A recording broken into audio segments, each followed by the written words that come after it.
everybody. Welcome. This is NFL Game Day Final presented to you by DraftKings Sportsbook. Red Lewis and Maurice Jones-Drew here with you. An electric night.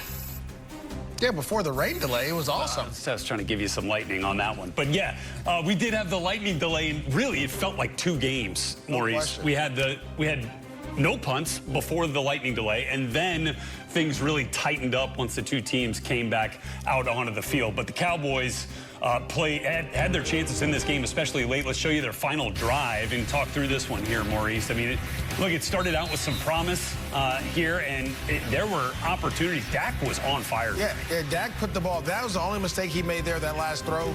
But every other throw, he put the ball where it needed to be. He needed CeeDee Lamb to come up with some big catches for him. This throw right here, he's trying to get that ball out there to him. A big chunk play there. That's a drop by CeeDee Lamb running down the field. You got to catch that one. We've seen you make that catch. Again, I thought this offensive line, I thought Dak Prescott played lights out. Here you go again, Dak. That's probably the other questionable throw. But again, you're trying to get the ball. You're trying to make something happen, get the ball outside as well to stop the clock. Again, a great job of getting to the check down, giving you an opportunity to go for it on 4th down. And right here, you're going to your guy, right? Yeah. That's your guy. You're going right back to your guy. That's who you love. And again, I know it's a hard catch. It's a tough catch. You expect CeeDee Lamb to make that catch, though. Yeah.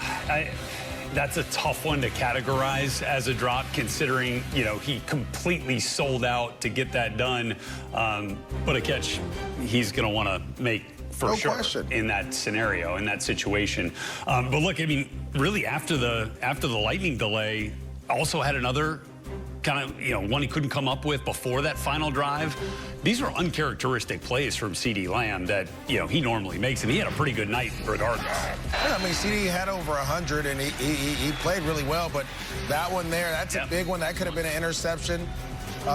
We went back. Obviously these 2 on the final. Yeah, we saw these 2. So, again, well, look, early on, I mean, we were talking about it. You know, Dak Prescott was, and really, if you look at it, Brian Schottenheimer was probably trying to get CeeDee Lamb lined up on a Dory Jackson the way this thing was going. Yeah, early on.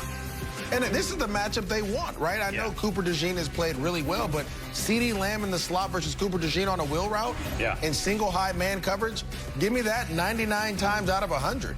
Well, look, I mean, he's had a phenomenal career, and obviously this kind of, you know, points that out. Fastest players to reach 500-plus career receptions took CeeDee 82 games after his 7 catches and 110 yards tonight.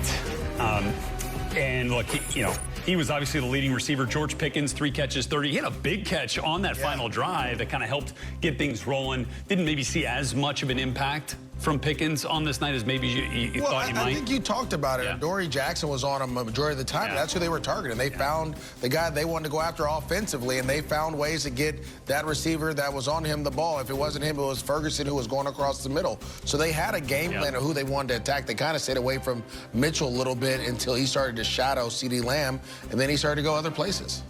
Well, let's flip things over to the Eagles side of things here, and it's clear the run game was a big part of the plan tonight, although it was more so shifting towards Jalen Hurts. He made the big runs in this game. Yeah, hold on. I get it. Like, these are rushing yards, but these aren't run plays. And again, we talked about this in the very beginning with Jalen Hurts. His legs are going to be an issue for a lot of teams. When he decides to take off and run, it becomes a problem, and he does that in the red zone. And so, again, Saquon ran really well.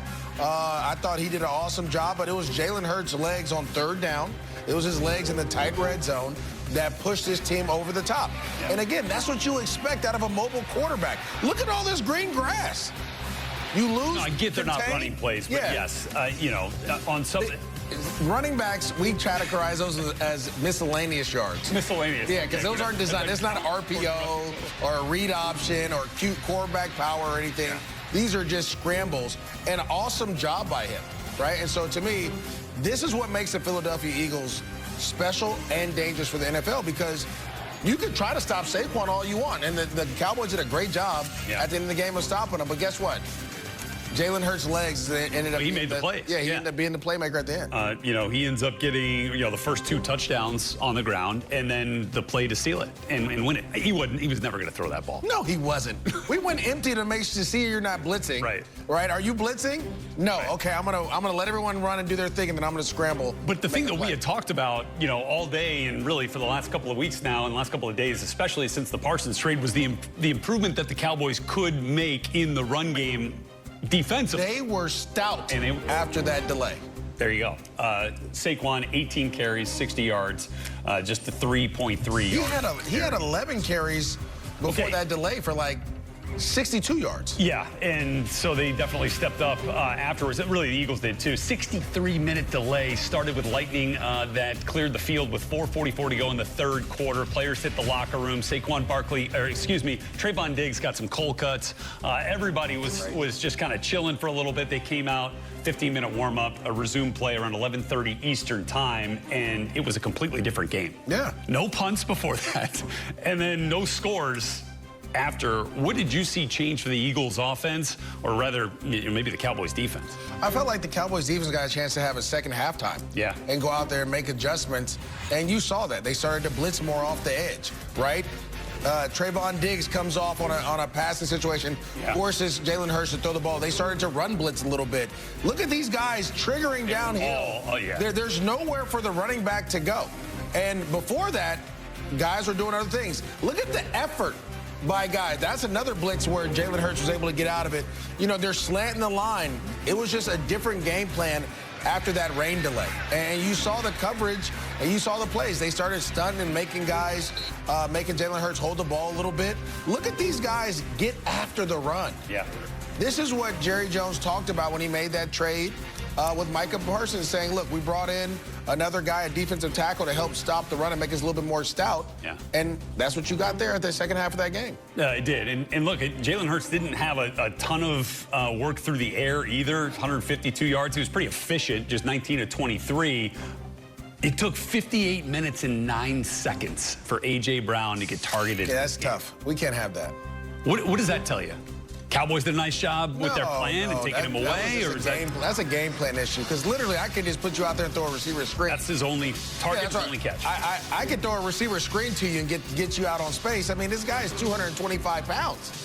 Why wouldn't I want him touching the ball with the DB trying to tackle him early in this game to help out our running game a little bit? I just think game plan-wise, they went in and said, we want to be physical, we want to take shots downfield, and they forgot about A.J. Brown. They tried to get him the ball. They tried to get formation some things. They put 4 guys on one side. You had A.J. Brown by himself. The Cowboys triple-teamed him. That took him out, right? So you got to find other ways to try to get him the ball and get him going early, because you're going to need that guy down the road. Again, I've called multiple games with A.J. Brown in it. He can take over a game if you want to, if you allow him to. And the